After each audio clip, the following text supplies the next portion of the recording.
શ્રી ગુસાઈજી પરમ દયાળ કી જય।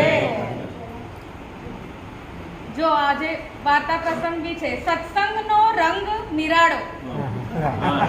હું જ્યારે જ્યારે જે મનમાં વિચારું એ પ્રસંગ આવે છે। આજે એ જ હતું। સત્સંગનો રંગ નિરાળો।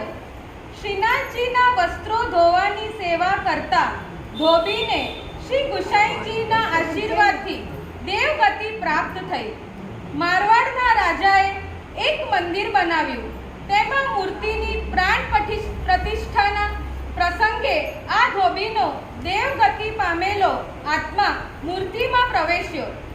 રાજ્યમાં સૌ દેવ તરીકે તેમને પૂજવા લાગ્યું। રાજા પણ ઘણા વૈભવથી તે દેવની પૂજા કરતા। તે ગામમાં એક વખત અનાયસ ચાચા હરિવંશજી એક વૈષ્ણવની સાથે ગયા।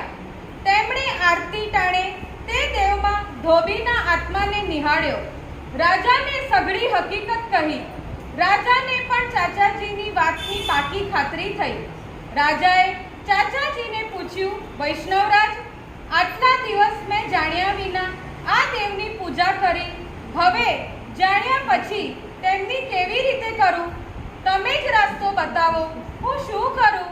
રાજન, પૂછ્યું છે તો એક વાત કહું, તમે જે કહેશો તે મને માન્ય હશે, કારણ કે તમે ભક્ત છો, સંત છો, મારા હિતનું જ કહેશો। જે જિંદગી ગઈ તે ભલે ગઈ, હજી બાકીની જિંદગી સુધારવાનો તક છે। લાખો જન્મોની ઘડમાટ પછી આ મનુષ્ય દેહ મળ્યો છે। તેમાં સાચી ભક્તિ કરશો તો ભવસાગર તરી જશો।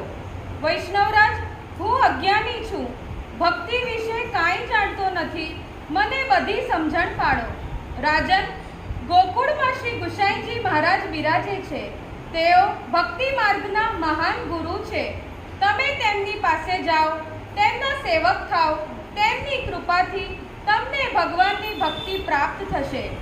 શ્રી ગુસાઈજી મહારાજ તમને સેવા કરવા માટે શ્રી ઠાકોરજીનું સ્વરૂપ પધરાવી આપશે। તમે તે ઠાકોરજી માટે નવું મંદિર બનાવી તેમાં તેમની સેવા કરજો।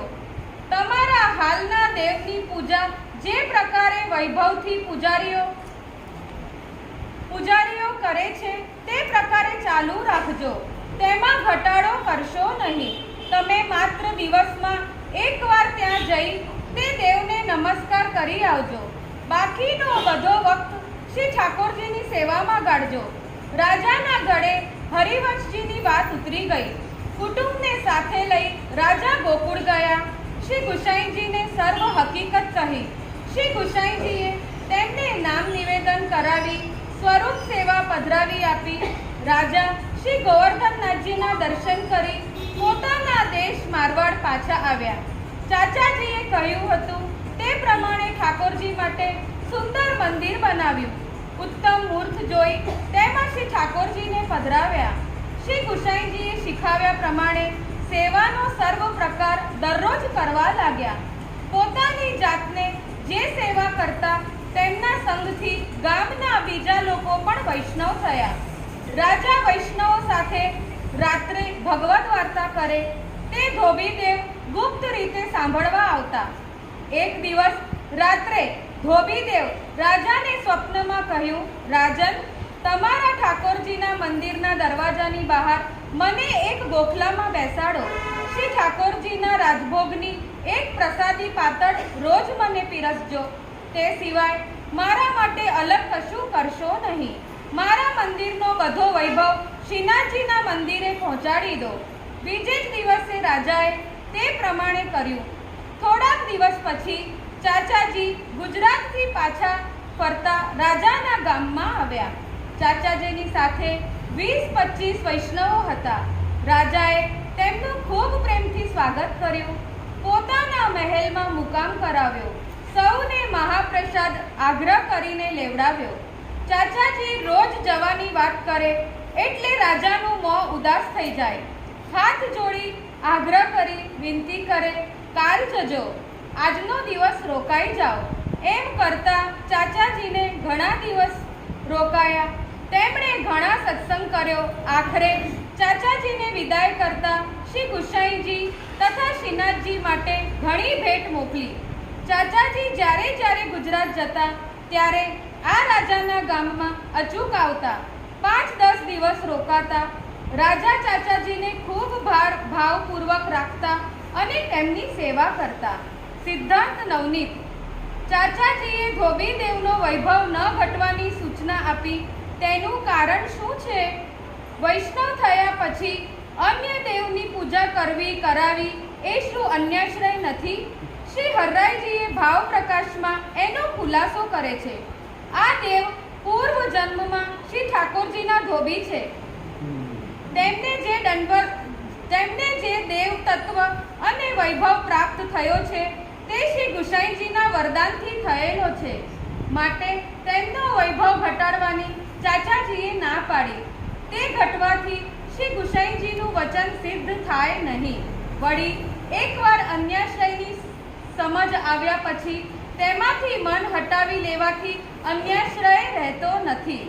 ઘેર આવતા વૈષ્ણવોનું સ્વાગત કેવી રીતે કરવું અને આગ્રહ કરી તેમને કેવી રીતે રાખવા અને તેમની સેવા કરવી તે આ વાર્તા પરથી શીખવા મળે છે. શ્રી હરરાયજી પ્રથમ શિક્ષાપત્રમાં આજ્ઞા કરે છે કે જેવો ભાવ શ્રી ઠાકોરજી અને શ્રી મહાપ્રભુજી પર રાખીએ તેવો જ ભાવ તાદ્રશ્રી ભગવદીય ઉપર રાખવો. જેવી રીતે શ્રી હરિગુરુની સેવા કરીએ તેવી રીતે વૈષ્ણવની પણ સેવા કરવી. વૈષ્ણવની સેવાથી શ્રી હરિગુરુ જલ્દી પ્રસન્ન થાય છે. આ વાર્તામાંથી એક બીજી બાબત પણ ફલિત થાય છે.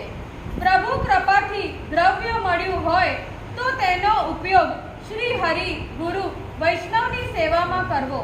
તે દ્રવ્યથી ઘરમાં શ્રી ઠાકોરજીને સુખ થાય તે પ્રકારે તનુ વિતજા સેવા કરવી. શ્રી વલ્લભકુળ અને શ્રીનાથજીને ભેટ મોકલવી. દ્રવ્યનો ઉપયોગ લૌકિક સુખ ભોગ માટે ન કરવો. શ્રી ગુસાઈજી પરમ દયાળ કી જય. એક પદ પણ છે. શ્રી વિઠ્ઠલ કી સરની ન આયો, જન્મ આપુનો ખોયો હો.